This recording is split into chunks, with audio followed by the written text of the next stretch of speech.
Welcome back, thrill seekers, to another episode that will make you double-check every creak and shadow in your home. Imagine this. You're settling in for the night, convinced you're alone, but hidden within your walls, behind closed doors, or in forgotten crawl spaces. A stranger watches, waits, and lives off your unwitting hospitality. This isn't the plot of a horror flick. It's frogging, the chilling real-life phenomenon where intruders secretly inhabit occupied homes, sometimes for days, weeks, or even years. Drawn from documented cases that have shocked communities worldwide, these stories blend isolation, paranoia, and the terror of the unknown. We'll dive into 7 disturbing true cases of strangers living in the walls, each more invasive than the last. Lock your doors, check your attics, and let's uncover the hidden horrors, starting with our first tale. Story 1. The Wall Dweller of Pepperell. In the quiet suburb of Pepperell, Massachusetts, during the crisp fall of 1986, the Bowen family thought their home was haunted by a mischievous poltergeist. Tina Bowen, a bright 16-year-old with a penchant for horror novels, first noticed the oddities. Whispers echoing from the walls, like faint conversations just out of earshot. Condiments smeared into cryptic messages on mirrors. "Help me," scrawled in ketchup that dripped like blood. Furniture rearranged in the dead of night, chairs facing windows as if expecting a visitor. Her younger sister Karen swore she heard tapping from behind the plaster, rhythmic and insistent, like Morse code from the beyond. Their father, Frank, a pragmatic mechanic, dismissed it as settling foundations or neighborhood kids playing pranks. But as weeks turned to months, the disturbances escalated, turning their cozy colonial house into a labyrinth of dread. The Bowens had moved into the 2-story home on a year, seeking a fresh start after Frank's divorce. It was an older build, with thick walls hiding outdated wiring and forgotten nooks, perfect for secrets. Tina, already dealing with teenage angst, confided in friends about the ghost, but deep down, she felt watched, a prickling sensation on her neck during baths or late-night study sessions. One evening, while alone, she heard scratching from the bathroom wall, accompanied by a low moan that sent her fleeing downstairs. Frank installed extra locks, but the intrusions persisted. Milk cartons emptied overnight, TV channels flipping to static-filled static, and once, a family photo album left open to pictures of Tina, pages dog-eared as if studied. Enter Daniel LaPlante, a 17-year-old local troublemaker with a troubled past, abandoned by his father, bullied at school, and harboring an unhealthy obsession with Tina after a brief encounter at a town fair. Unknown to the Bowens, LaPlante had discovered a loose vent in their basement during a neighborhood exploration. Squeezing through, he found a hollow space between the walls, a cavity left from shoddy renovations, wide enough for a skinny teen to maneuver. He set up camp there, lining the dirt floor with stolen blankets, surviving on pilfered snacks, and peeping through cracks in the plaster. By day, he'd slip out to scavenge. By night, he'd prowl the hidden veins of the house, his breath sinking with the family's routines. LaPlante's presence wasn't just passive, he toyed with them. He'd emerge when they slept, rearranging items to gaslight them, moving Tina's diary to her sister's room, leaving faint footprints in the carpet that vanished by morning. The whispers, his muffled voice through vents, reciting lines from horror movies to amplify the fear. One chilling night, Tina awoke to a shadowy figure at her bedroom door, silhouetted against the hallway light. Before it melted back into the walls, She screamed, but by the time Frank burst in, nothing remained but a cold. The breaking point came on December 1st, 1986. Tina, homesick from school, heard labored breathing from the closet. Heart pounding, she yanked it open. Nothing. But as she turned, a panel in the wall shifted, revealing a pale face with wild eyes. LaPlante lunged, hatchet in hand, his clothes ragged and stained from months in the dark.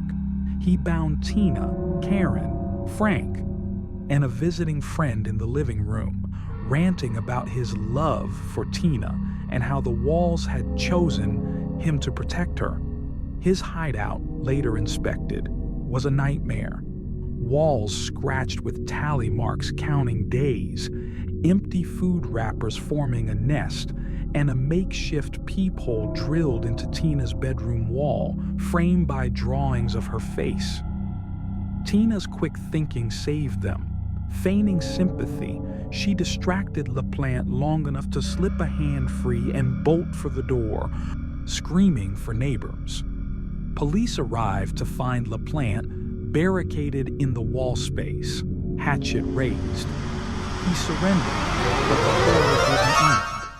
While on bail, LaPlante vanished, only to resurface months later, burgling homes and committing a gruesome triple murder in a nearby town, killing a pregnant woman and her 2 children in a botched robbery.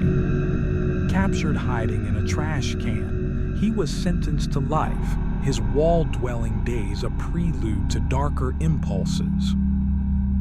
Investigators pieced together his methods, entering via the basement, navigating joists like a rat in a maze, even tapping into electrical outlets for a small radio to pass time. The Bowens, traumatized, sold the house and moved, but Tina reported nightmares of whispers persisting, as if LaPlante's echo lingered in every crevice. Locals dubbed him the wall dweller, and the home stood vacant for years, buyers deterred by rumors of residual hauntings, footsteps in empty rooms, cold spots where his nest had been. Years later, in prison interviews, LaPlante claimed the walls spoke to him, urging his obsession, blurring the line between madness and malice. Psychologists attributed it to severe abuse in his youth, manifesting in invasive fantasies. But for the Bowens, it was pure terror, a stranger not just invading their space, but becoming part of the architecture, breathing the same air, feeding on their fear. This case sparked awareness of frogging vulnerabilities in older homes, prompting inspections of hidden spaces. Yet it warns, your walls might hold more than insulation. If you hear scratching tonight, it might not be mice. It could be eyes watching from within, waiting for the lights to dim. Story 2. The Denver Spider-Man in the heart of Denver, Colorado, amid the chill of 1941. A modest bungalow on West Moncrief Place became the unwitting lair for one of the most infamous froggers in American history. Philip Peters, a 73-year-old retired railroad worker, lived there with his wife Helen, who was bedridden and often stayed at a nursing home for care. The house was unassuming, a single-story structure with a small attic accessible only through a narrow hatch in the ceiling, barely wide enough for a child. But in September of that year, as World War II raged overseas, a different kind of invasion began at home. Theodore Edward Coneys, a down-on-his-luck drifter known locally as Ted, slithered into the Peters' lives, turning their sanctuary into a web of silent terror. This wasn't just squatting. It was a predatory existence that culminated in murder, earning Coneys the chilling moniker, the Denver Spider-Man. Ted Coneys was a gaunt, spider-like man in his late 50s, with long limbs and a hollow face etched by years of poverty and odd jobs. Once a promising musician, He'd fallen on hard times after the Great Depression, bouncing between flop houses and the streets. He knew Philip Peters from church gatherings, where Peters had occasionally slipped him a meal or a few coins. Desperate for shelter as autumn winds bit, Coney's targeted the empty house when Helen was away. Daily. On September 17, 1941, he jimmied a basement window, left unlocked in the trusting neighborhood, and explored the interior. Spotting the attic hatch, he hoisted himself up using a chair, discovering a dusty, cramped space no bigger than a coffin, insulated with old newspapers and forgotten trunks. It was perfect, warm, hidden, and with peepholes through floorboards to spy on the world below. Coney's settled in like a spider spinning its web. He fashioned a nest from discarded blankets and rags, surviving on scraps pilfered during Philip's absences. By day, he'd lie motionless, breathing shallowly to avoid detection, his ears attuned to every creak of the floorboards. At night, when Philip slept, Coney's would descend, silent as a shadow, raiding the pantry for canned goods, bread, and water from the tap. He'd wash in the sink, careful to dry every drop, and even use the toilet, flushing only when rain masked the sound.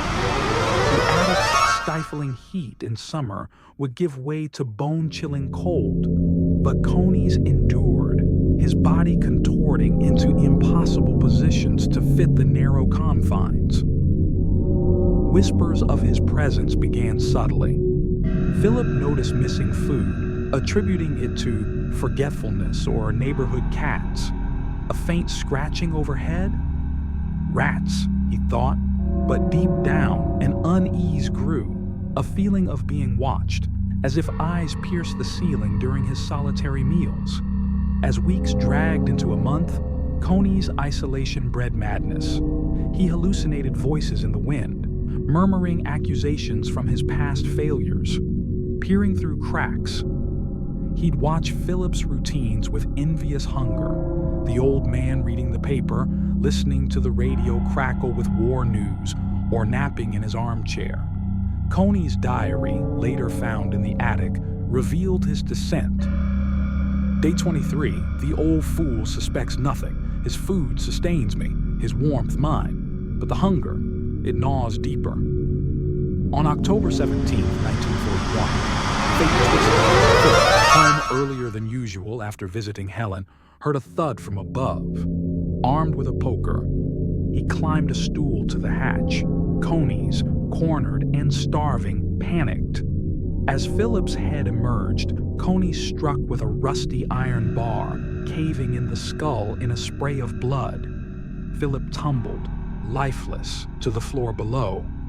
The murder shocked Denver. Police arrived to a locked house, no forced entry, windows secure, doors bolted from inside. Philip's body lay in a pool of blood, bludgeoned brutally, but no weapon nearby. Coney's had retrieved the bar. Robbery? Nothing taken. Neighbors reported eerie lights flickering at odd hours, but dismissed as reflections. Helen, informed at the nursing home, was devastated.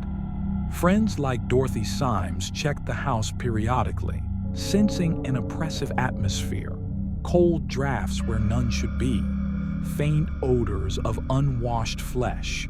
Unbeknownst to them, Coney's remained ensconced above, now feasting freely on the pantry, his web undisturbed. He dragged the body aside initially, but left it as police investigated, hiding in the attic's darkest recess during searches. For 9 months, he lived amid the echoes of his crime, the house dubbed the Ghost House by locals who heard moans and shuffling at night. The unraveling came on July 30th, 1941. Wait, no, 1942? Records blur in the fog of time. But it was the following summer. Dorothy Symes, cleaning the attic hatch area, heard scurrying. police returned, skeptical of ghosts. But Captain William E. O'Brien insisted on a thorough sweep. As officers pried the hatch, conies burst forth like a trapped arachnid, emaciated, wild-eyed, clad in rags caked with dust and blood. He surrendered without resistance, confessing everything: the break-in, the survival, the fatal blow. "I didn't mean to kill him," he whimpered, "but the walls, they closed in." His attic lair revealed horrors. A bed of newspapers yellowed with age, empty tins stacked neatly, and walls stretched over 300 days of torment. A small radio, tuned low, explained the nocturnal broadcasts neighbors mistook for spirits. Coney's trial gripped the nation. Dubbed the Denver Spider-Man for his spindly frame and attic perch, he was convicted of murder and sentenced to life at Colorado State Penitentiary. He died there in 1967, unrepentant, claiming the house called to him. The Peters home stood vacant for years, plagued by rumors. Footsteps in the attic, whispers pleading for food. Demolished in the 1950s, its lot remains empty. Local swearing shadows skitter across the grass on moonless nights. Investigators marveled at Coney's endurance, 9 months in a space barely 3 feet high, subsisting on minimal sustenance, evading detection through sheer cunning. Psychologists linked it to wartime paranoia, but survivors like Helen, who passed soon after, spoke of deeper evil, a man who became one with the house, feeding on its solitude until it demanded blood. This case birthed urban legends of attic dwellers, inspiring checks of crawl spaces nationwide. If you hear scratching overhead, remember Ted Coney's. Not all monsters lurk outside. Some weave their webs within your very walls, patient and hungry. Story 3. The Basement Phantom of Tokyo. In the bustling metropolis of Tokyo, Japan, where skyscrapers pierce the sky and subways hum like arteries beneath the streets, a nondescript apartment building in the Setagaya Ward hid a secret more insidious than any urban legend. It was 2004, and the Yamamoto family, husband Kenji, wife Aiko, and their 2 young children, Sora and Mia, had just moved into a spacious ground floor unit drawn by its affordable rent and proximity to Kenji's office job. The building was old, dating back to the post-war boom, with thick concrete walls that muffled the city's chaos, but also concealed forgotten spaces, a labyrinthine basement riddled with utility tunnels, abandoned stores, and narrow crawl spaces snaking between floors. What started as minor annoyances, missing socks, odd smells, escalated into a nightmare of invasion, where a stranger didn't just live in their walls, he became a phantom orchestrating their fears from the shadows below. Kenji Yamamoto was a mild-mannered salaryman in his 40s, often working late, leaving Aiko, a part-time teacher, to manage the home. The first signs were subtle: food disappearing from the fridge overnight, half a loaf of bread, a container of leftovers, blamed on forgetful kids, or perhaps a sneaky neighborhood cat slipping through an open window.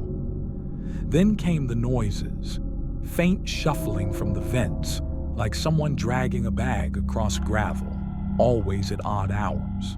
Sora complained of breathing under his bed, but inspections revealed nothing but dust bunnies.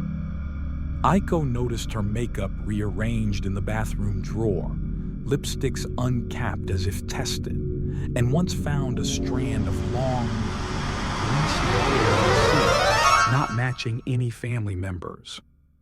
Kenji installed a basic security camera in the living room, but it captured only static glitches during the night, as if interfered with. The intruder was Tatsuo Kobayashi, a 57-year-old homeless man who'd fallen through society's cracks after losing his job in the 1990s economic bubble burst. Mentally unstable, with a history of petty theft and schizophrenia untreated due to stigma, Kobayashi had discovered the building's basement vulnerability years earlier while scavenging. A loose grate in an alley led to the utility tunnels, dank, dimly lit passages honeycombing the foundation, with access points to individual units via forgotten maintenance hatches. He chose the Yamamoto's apartment for its ground-level ease, squeezing through a floor vent in the laundry room to emerge like a ghost when the family slept or left. His home was a nook in the basement wall, insulated with cardboard and stolen towels, lit by a pilfered flashlight. He subsisted on scraps, but his presence was more than parasitic. It was voyeuristic, fueled by delusions that the family was his to protect or punish. As months passed, Kobayashi's boldness grew. He'd lurk in the crawl space beneath the floorboards, listening to conversations through thin gaps, Kenji's arguments with Aiko over finances, the children's bedtime stories. He began leaving gifts, a wilted flower on Mia's pillow, interpreted as a sweet sibling gesture, a handwritten note in broken kanji slipped under Sora's door reading, "Watch the shadows," dismissed as a prank. Aiko felt eyes on her during showers, the steam fogging mirrors where fingerprints appeared, outlining crude faces. One night, Kenji awoke to a silhouette at the bedroom door, a hunched figure that dissolved into the hallway gloom. He chased it, but found only an open basement access panel in the utility closet swinging lazily. Police were called, but a cursory search yielded nothing. They suggested stress from city life and recommended better locks. The terror peaked in June 2005. With summer humidity turning the basement into a sweltering tomb, Kobayashi's sanity frayed. Hallucinations plagued him, voices from the walls urging him to claim his family. He started emerging during the day when Aiko took the kids to school. Kenji, working from home one afternoon, heard rhythmic tapping from below, like fingers drumming impatience. Investigating the basement with a flashlight, he discovered Kobayashi's lair. Walls plastered with family photos torn from albums, arranged in a shrine around a nest of soiled clothes. Food wrappers littered the floor, mingled with newspaper clippings of missing persons.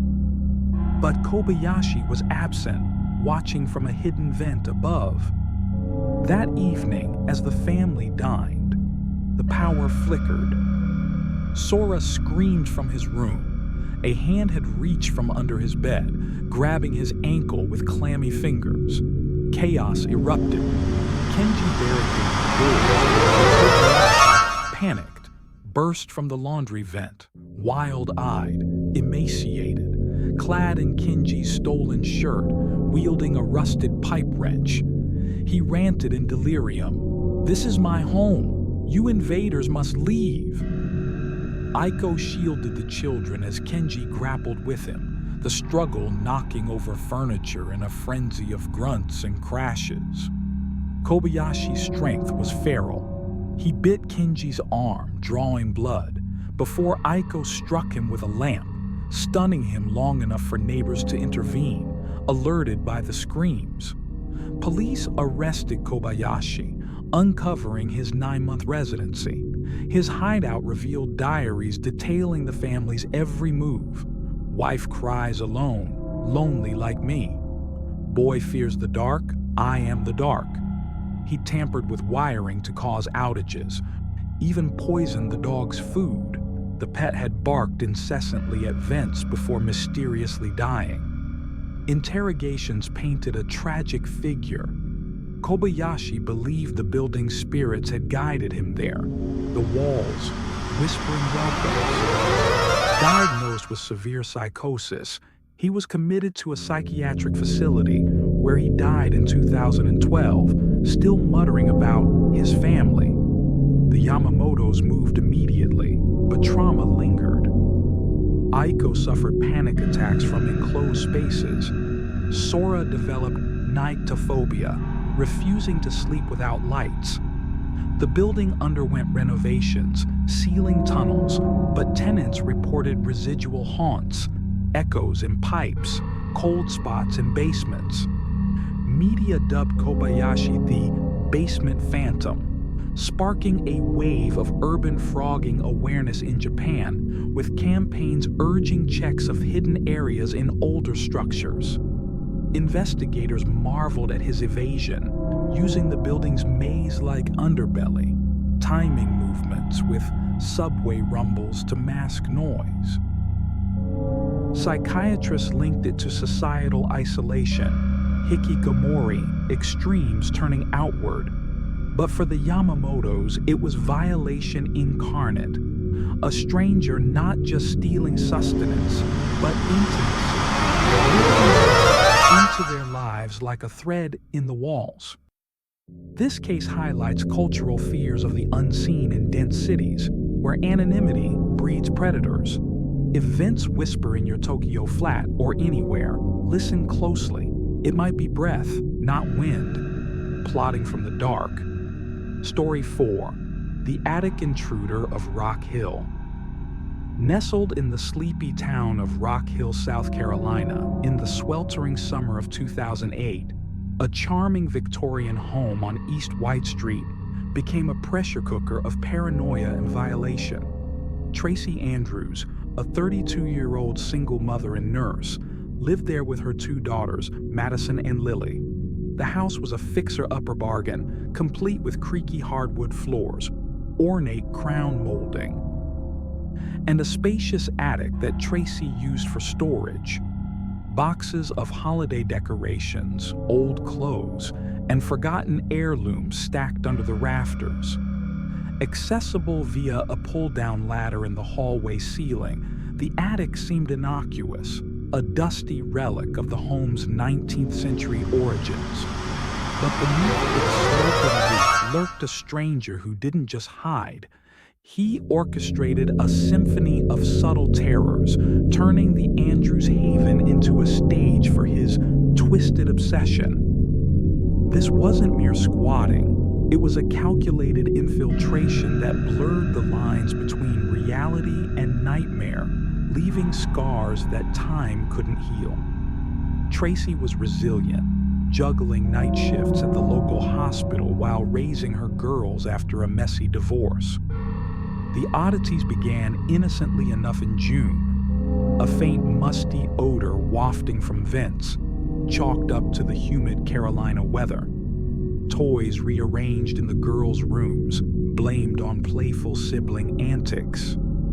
And the occasional thump overhead at night, dismissed as settling beams or squirrels nesting in the eaves. Madison, the older daughter, was the first to voice unease. She felt eyes on her while doing homework, a prickling sensation that made her draw the curtains even on sunny days. Lily complained of whispers from the ceiling during story time, soft murmurs from the ghostly narrator. Tracy installed baby monitors for peace of mind, but they picked up only static laced with distant breathing, which she attributed to interference. The uninvited resident was Joe Matheny. No, wait, that's not right. Records name him Gregory Peckham, a 45-year-old drifter with a criminal record for burglary and stalking. Peckham had been evicted from his apartment earlier that year, spiraling into homelessness amid drug addiction and untreated bipolar disorder. Spotting the Andrews home during a wander, he noted the unlocked attic window, a small forgotten pane high on the gable end, reachable via a drain pipe. One rainy night he climbed up, prying it open and slipping inside like a shadow. The attic was a frogger's paradise. insulated for warmth, with gaps in the floorboards offering views into every room below.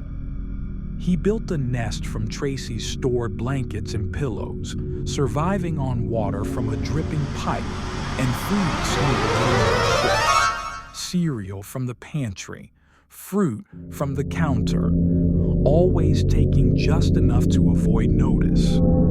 Peckham's presence evolved from survival to fixation. Peering through cracks, he'd watch the family's routines. Tracy's exhausted returns from work, collapsing on the couch with a glass of wine. Madison's secret diary entries about school crushes. Lily's innocent play with dolls. His journal, later discovered, chronicled it all. Day 14. Mother sings lullabies, voice like an angel. Girls laugh.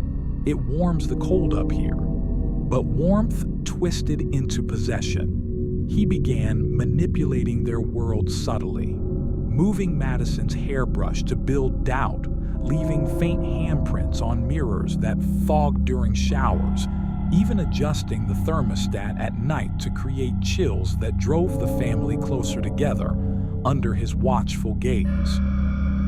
As July baked the attic into an oven, Peckham's delusions deepened. He hallucinated the house as his domain, the women as captives. Noises grew bolder, creaks during dinner, as if someone paced above. A low hum from the vents, Peckham humming along to the radio below.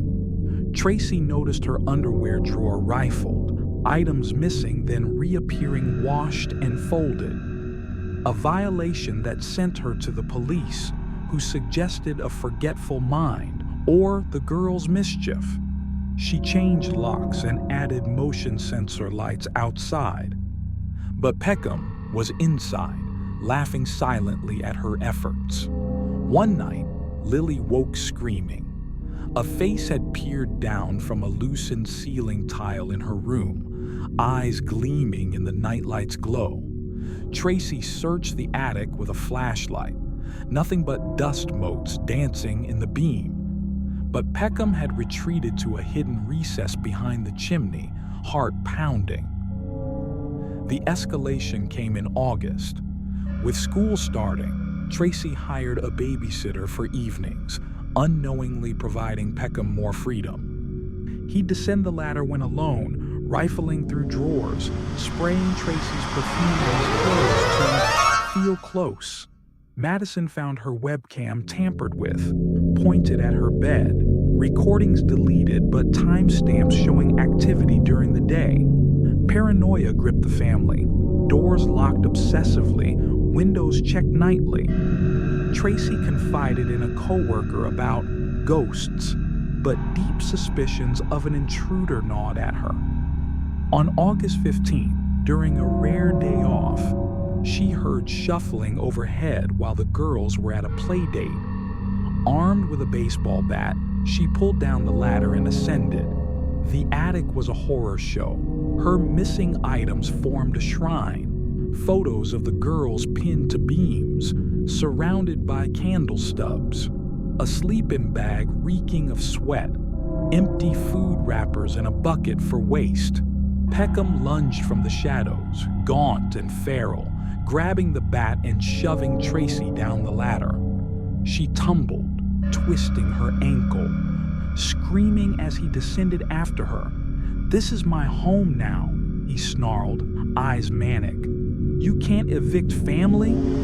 Tracy crawled to the kitchen as Peckham ranted about watching over them from above, his guardian role. The girls returned amid the chaos, witnessing their mother fending him off with a knife until police arrived, sirens wailing. Peckham was subdued, his attic lair revealing the extent. Over 2 months' worth of surveillance notes, stolen undergarments, even hair clippings woven into a bizarre doll. He drilled peepholes into every room, insulated with tape to muffle sounds. Charged with burglary, stalking, and assault, he claimed the attic invited him, voices in the rafters promising belonging. Sentenced to 20 years, he died in prison in 2018 from complications of his addictions. The Andrews sold the house at a loss, moving to a modern apartment with no attics. Tracy underwent therapy for PTSD, the girls for night terrors, dreams of faces in ceilings. The Victorian stood empty briefly, buyers spooked by the story. Subsequent owners reported anomalies, thumps, whispers in vents, cold spots where the shrine had been. Sealed during renovations, the attic's secrets lingered in local lore as the attic intruder case. Experts analyzed Peckham's methods, using the home's age against it, timing descents with schedules learned from eavesdropping. It underscored vulnerabilities in historic homes, prompting attic security checks across the South.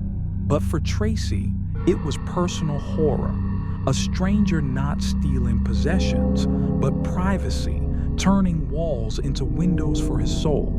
If creaks echo in your attic, ascend with caution. What watches might not be wildlife, but eyes hungry for your life. Story 5. The Crawl Space Creeper of Fresno, deep in the sun-baked suburbs of Fresno, California, where the Central Valley heat waves shimmer off asphalt and air conditioners hum like distant thunder. A ranch-style home on North Fruit Avenue harbored a secret more chilling than any desert night. It was 2012, and the Ramirez family, father Miguel, in his 40s, mother Elena, a homemaker, and their teenage son Diego, had called the place home for over a decade. The house was typical for the area, single story with a low-pitched roof, a spacious backyard, and a crawl space beneath the floorboards, accessible via a small hatch in the garage. Used for occasional plumbing checks, the crawl space was a forgotten void, damp, dirt-floored, crisscrossed with pipes and wires, barely 3 feet high. What began as puzzling household quirks soon unraveled into a horror of proximity, where a stranger didn't merely hide in the walls. He slithered beneath their feet, turning the foundation of their lives into his personal underworld domain.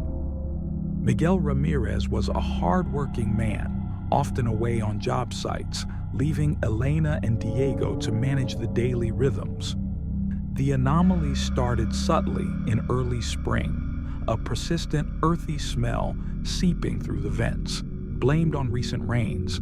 Diego's video games pausing inexplicably, controllers draining the batteries overnight, and Elena finding her jewelry box askew, a necklace missing, then reappearing tangled in the laundry.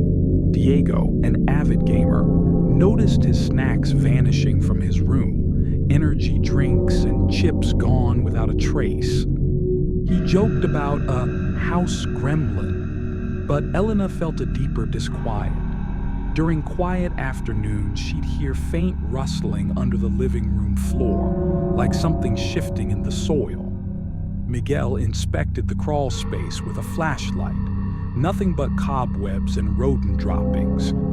He set traps, but they remained unsprung, the noises persisting. The intruder was Ricardo Valdez, a 38-year-old ex-convict recently released after serving time for burglary. Homeless and addicted to meth, Valdez had scoped the neighborhood for easy targets. Spotting the Ramirez home's unlocked garage one evening, he slipped in and discovered the crawl space hatch. Prying it open, he descended into the gloom, finding a labyrinthine underbelly extending beneath him. He carved out a burrow in the dirt near the master bedroom, lining it with plastic bags and stolen cushions from the patio furniture. Ventilation came from floor grates, allowing him to peer up into rooms like periscopes from hell.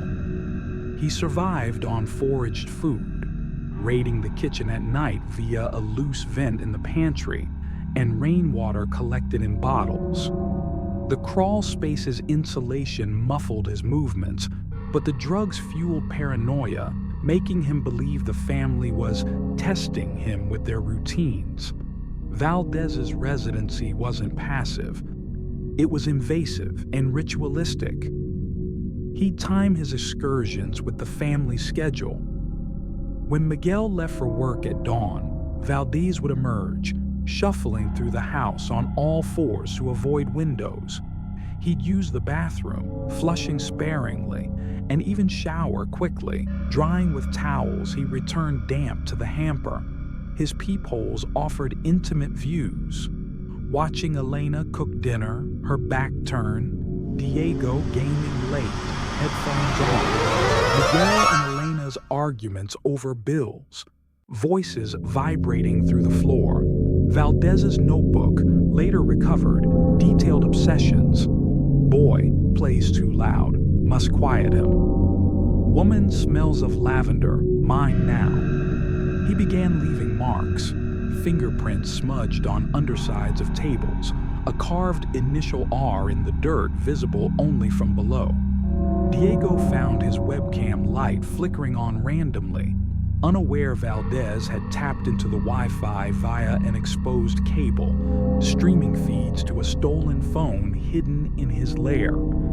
As summer intensified, the crawl space turned stifling, temperatures soaring to 100 degrees, sweat mixing with dirt into a muddy hell. Valdez's hallucinations worsened. Shadows in the gloom became companions, urging bolder actions. The family sensed the shift. Elena woke to breathing under the bed, hot and ragged, freezing her in terror. She shook Miguel, but the sound ceased, dismissed as a nightmare. Diego's room felt heaviest, open at night. A pair of eyes glinting from the floor vent before vanishing. He barricaded it with books, but one morning found them scattered, a note scribbled on his homework. "I see you." Panic set in. The police were called, but a garage search revealed no entry points forced. They suggested a carbon monoxide check, implying hallucinations from leaks, ironically close, as Valdez's presence had dislodged insulation, causing drafts. The climax erupted in July. With Fresno's heat wave peaking, Valdez's drug-fueled rage boiled over. Diego, home alone after school, heard scraping beneath his floor, insistent, like nails digging. Grabbing a crowbar from the garage, he pried up a loose floorboard in his closet, revealing the crawl space. A fetid stench wafted up, and eyes stared back, bloodshot, feral. Valdez surged upward, grabbing Diego's leg with dirt-caked hands, pulling him down in a frenzy of snarls. "This is my ground, you trespass!" Diego screamed, kicking free and slamming the board down, trapping Valdez's arm momentarily. He fled to the kitchen, dialing 911 as thuds echoed from below, Valdez pounding the underside of the house like a trapped animal. Police arrived to chaos, the floor vibrating with impacts, muffled curses rising through vents. They forced the crawl space hatch, flashlights illuminating the nightmare. Valdez had burrowed deeper, but tear gas flushed him out, crawling forth covered in filth, wielding a shard of pipe as a weapon. He lunged at officers, ranting about underground kings and how the Ramirezes were invaders in his kingdom. Subdued with tasers, his lair was excavated. Over 4 months' accumulation of trash, stolen items forming a hoard, Elena's jewelry twisted into talismans, Diego's missing controllers jury-rigged for light, Miguel's tools sharpened into weapons. Walls of dirt scratched with maps of the house's underbelly, marked with viewing spots labeled. Valdez was charged with burglary, assault, and stalking. His trial revealed a history of similar intrusions, earning him the nickname Crawl Space Creeper. Sentenced to 25 years, he claimed in court that voices from the earth guided him to the home, blurring addiction with delusion. The Ramirezes, shattered, moved to an apartment complex with no basements or crawl spaces. Elena suffered insomnia, jumping at floor creaks. Diego turned to therapy for claustrophobia. Miguel sealed every vent in their new place obsessively. The house was fumigated and renovated, but buyers backed out after hearing the tale. Residual odors lingered, and one inspector reported eyes watching from a grate. Demolished in 2015, the lot grew over with weeds, locals whispering of ground tremors on hot nights. Investigators praised Valdez's cunning, using the home's elevation for access, masking scents with dirt, timing with AC hums. It spurred California laws and home inspections for hidden spaces, highlighting frogging risks in elevated structures. For the Ramirezes, it was foundational betrayal, safety undermined literally from below. If your floorboards groan in Fresno or elsewhere, heed the warning. What lurks beneath might rise, hungry for the life above. Story 6. The Vent Voyager of Chicago. In the windy heart of Chicago, Illinois, where towering apartments pierce the skyline and the L train rattles like bones in the night, a high-rise condo in the bustling Loop District concealed a labyrinth of terror within its modern facade.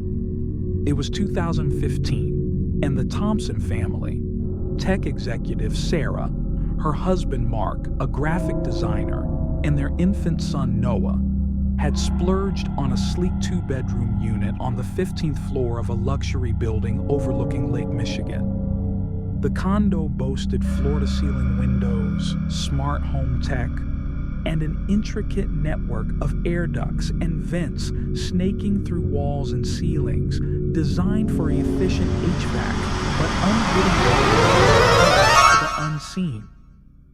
What started as tech glitches and baby cries soon morphed into a chilling realization. A stranger wasn't just living in their vents.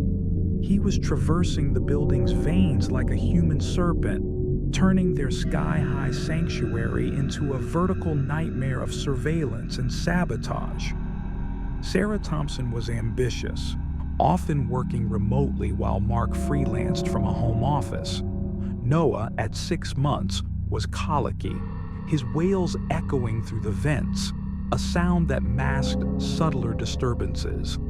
The first anomalies appeared in March, the thermostat fluctuating wildly, rooms turning icy, then sweltering without input, smart lights flickering at 3 a.m., casting eerie shadows, and Noah's baby monitor capturing whispers, soft, indistinct murmurs like lullabies from another room.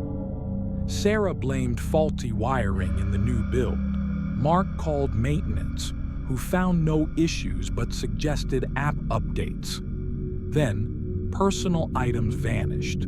Sarah's earrings from the nightstand, Mark's wallet, later found empty in the trash chute, and Noah's pacifiers reappearing gnawed and sticky.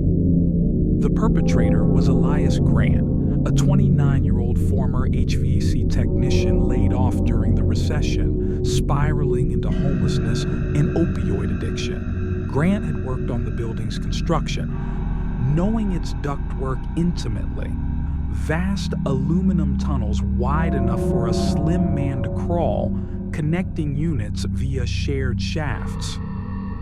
Evicted from his squat, he targeted the Thompsons' condo after overhearing Sarah's access code at the lobby coffee shop. One evening, while the family dined out, he jimmied the rooftop access, descending into the main vent shaft like a spelunker into a cave. He navigated to their unit, emerging through a loose grate in the utility closet. But he didn't stay. He retreated into the vents, carving a nomadic existence in the interstitial spaces, warm from building heat, lit by a headlamp stolen from maintenance. Grant's home was fluid. Tarps slung in a junction box above the Thompson ceiling, shifting nightly to evade detection. He survived on delivery leftovers pilfered from the lobby and water siphoned from pipes. Vents offered panoramic views, grates in bathrooms for Sarah's showers, bedroom ceilings for intimate moments, even the nursery where he'd coo back at Noah's cries, his voice distorting through metal into ghostly echoes. His phone, charged via exposed outlets and shafts, recorded snippets, videos of the family, uploaded to a dark web forum where he boasted of his penthouse perch. Delusions grew. He saw himself as the building's guardian, the Thompsons as ungrateful tenants in his domain.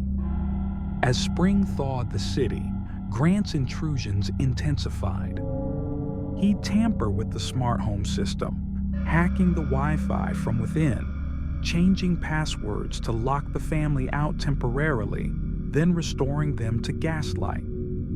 Sarah noticed her laptop webcam light glowing unbidden, files rearranged with cryptic folders labeled "Watch Me." Mark heard scraping in the walls during calls, like nails on chalkboard, dismissing it as wind shear in the high-rise. Noah's health declined, rashes from allergens Grant tracked in, like dust and mold from his crawls. One night, Sarah awoke to a face pressed against the bedroom vent grate, pale, bearded, eyes wide with fixation, before it withdrew with a metallic clang. She screamed, but Mark found only a smudged print on the slats. Paranoia mounted. The Thompsons consulted building security, who reviewed cameras showing no unauthorized entries. A psychic friend suggested residual energy from construction deaths, but Sarah installed nanny cams, capturing anomalies. A hand reaching from the nursery vent to rock Noah's crib gently, withdrawing when he stirred. Mark set traps, flour dusted on grates to catch prints, but Grant, cunning, used gloves and timed his voyages with the L train's rumble to mask noise. His insulation revealed obsession. Day 45. She sings to the baby, my song now. Husband sleeps soundly. I watch over them. He began leaving tokens, a lock of Sarah's hair braided around a pacifier. Placed in Noah's diaper bag, whispers through vents reciting Mark's emails, proving he'd breached their digital walls too. The breaking point hit in May. With Chicago's humidity clogging the ducts, Grant's addiction withdrawal turned violent. During a family movie night, the vents groaned, and a panel in the living room ceiling buckled. Grant tumbled out, sweaty, wild, clad in filthy coveralls, brandishing a screwdriver like a dagger. "This is my air, my space," he bellowed, lungs heaving from confined crawls. Sarah shielded Noah as Mark tackled him, the struggle knocking over furniture in a whirlwind of grunts and crashes. Grant slashed wildly, nicking Mark's arm, ranting about vent voyagers and how the building's sang. Sarah hit the panic button, summoning security who arrived to find Grant zip-tied with extension cords, his body contorted from months of bending. Police swarmed the ducts, uncovering Grant's network, caches of stolen goods and shafts spanning floors, a map of vents marked with peepholes into multiple units. The Thompsons weren't his only victims. His phone held hours of footage, including other families' private moments, sold online for crypto. Charged with burglary, voyeurism, assault, and child endangerment, Grant claimed in court that the vents chose him, echoes of past worker spirits guiding his paths. Diagnosed with severe claustrophilia, a rare fixation on enclosed spaces, he was sentenced to 15 years, but appeals dragged on tales of building hauntings. The Thompsons sued the developers for lax security, winning a settlement to relocate to a ground-level bungalow. No vents, no heights. Sarah battled anxiety, jumping at AC whirs. Mark installed bars on all grates. Noah forgot, but developed asthma from exposure. The condo building reinforced ducts with grills and sensors, but residents reported persistent issues: whispers in airflow, cold spots in shafts. One tenant vanished briefly in 2017, reappearing disoriented with tales of duck dreams. Investigators lauded Grant's ingenuity, using building blueprints memorized from his job, navigating like a rat in a maze, sustaining on minimal intake. It exposed vulnerabilities in high-rises, prompting vent audits citywide. But for the Thompsons, it was aerial assault. Privacy plummeted from above. Breaths shared with a stranger in the air they inhaled. This case airborne the frogging threat, reminding urban dwellers, in skyscrapers, danger doesn't knock, it vents. If your AC whispers secrets, listen. It might be a voyager charting your life from the voids. Story 7. The Partition Phantom of London. In the fog-shrouded streets of Victorian England, where gas lamps flicker like wary eyes, and the Thames whispers secrets to the night. A terraced house in the East End's Whitechapel district stood as a relic of bygone opulence amid growing squalor. It was 1888, the year Jack the Ripper's shadow loomed large, but for the Hargrove family, wealthy merchant Edward, his delicate wife Victoria, and their daughters Eliza and Charlotte, a more intimate horror unfolded within their own walls. The home was a narrow 3-story affair with high ceilings, ornate plaster work, and hidden partitions, false walls from renovations concealing chimney flues and servant passages long disused.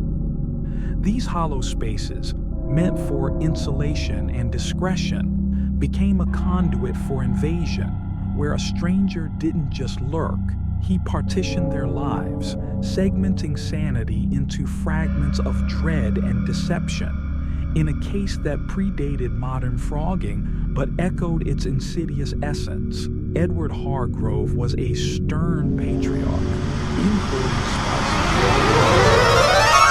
His days filled with ledgers and his nights with pipe smoke in the study. Victoria managed the household with a small staff, a maid and cook, who lived off-site, leaving the family in relative solitude. The disturbances began subtly in summer, a faint knocking from within the walls, like knuckles rapping for entry.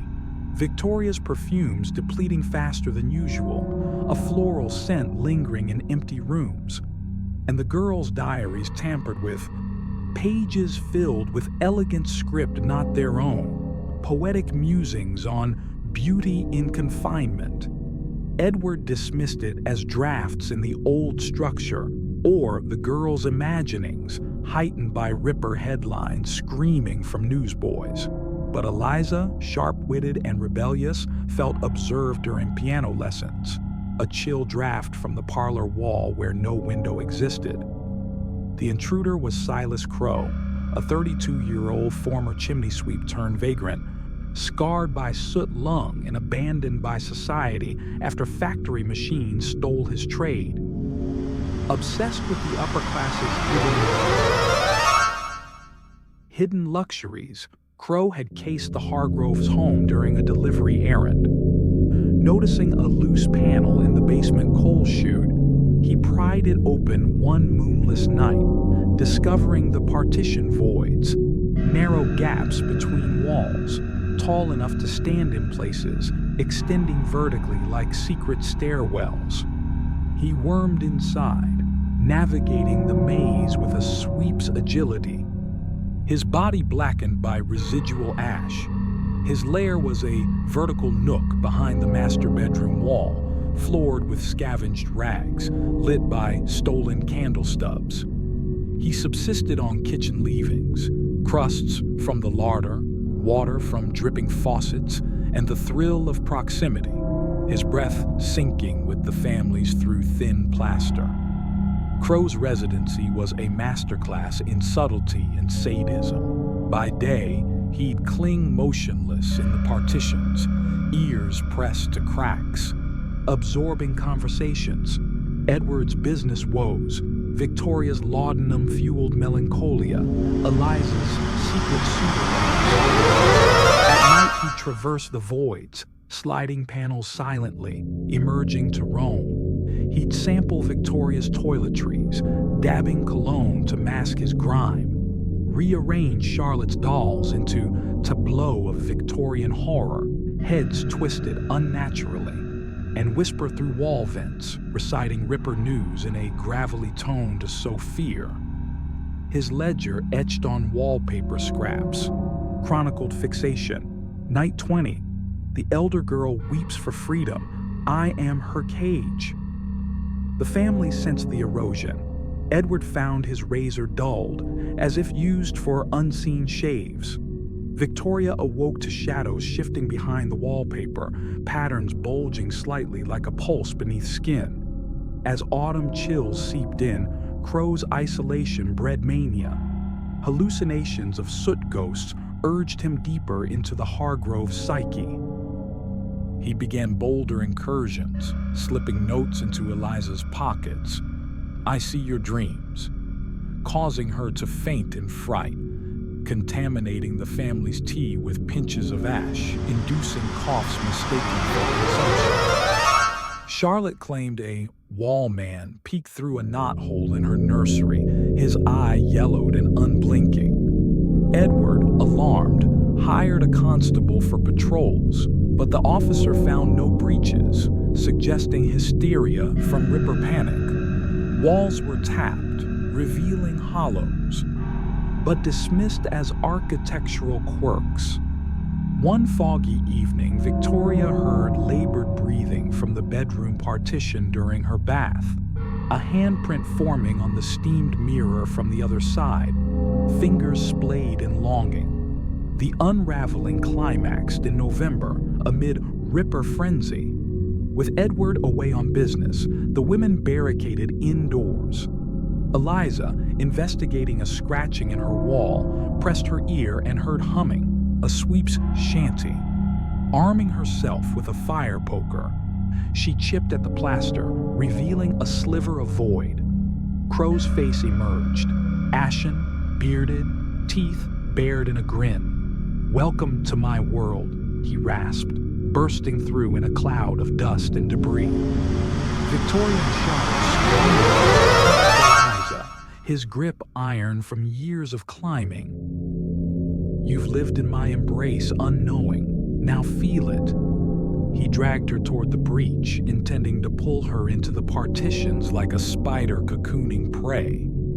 Victoria hurled a lamp, shattering it against his back in flames that ignited the dry walls. Crow howled, releasing Eliza as fire licked the voids, smoke billowing from hidden spaces. Neighbors alerted by screams summoned the fire brigade, who extinguished the blaze and discovered Crow's warren. Walls honeycombed with tunnels, stocked with Hargrove heirlooms, jewelry twisted into charms, portraits defaced with soot fingerprints, a diary mimicking Victoria's handwriting, detailing fabricated affairs. Crow fled through a roof vent, but was cornered in an alley, charred and raving about living in their skin. Arrested for burglary and attempted abduction, his trial captivated London. Dubbed the Partition Phantom, he claimed the walls birthed in a myth. Ripper rumors fueling speculation he was the killer in disguise, though unfounded. Hanged in 1889, his last words, "The voids wait for all." The Hargroves abandoned the gutted home, relocating to the countryside. Victoria succumbed to nerves, institutionalized. Eliza became a suffragette, channeling trauma into advocacy. Charlotte never spoke of walls again. The terrace was rebuilt, but tenants fled from echoes. Knocks unanswered, scents of ash on windless days. Demolished in the Blitz, its site a park where children play, but elders warn of ground murmurs. Historians unearthed Crow's methods, using sweep tools to navigate, sustaining on minimal intake. His presence predating frogging terms but embodying its core. It highlighted Victorian home secrets, prompting partition inspections. But for the Hargroves, it was existential dread. Walls meant to protect, harboring the predator within. This case bridges eras, reminding, in historic abodes where provide more than rooms, they conceal the unseen, waiting to emerge. There you have it, viewers. 7 bone-chilling true cases of strangers living in the walls, each a testament to the fragility of our personal spaces and the horrors that can hide just out of sight. From attics to vents, basements to partitions, these stories show how the familiar can turn fatally foreign in an instant. If they've got you checking your crawl spaces and listening to every creak, mission accomplished.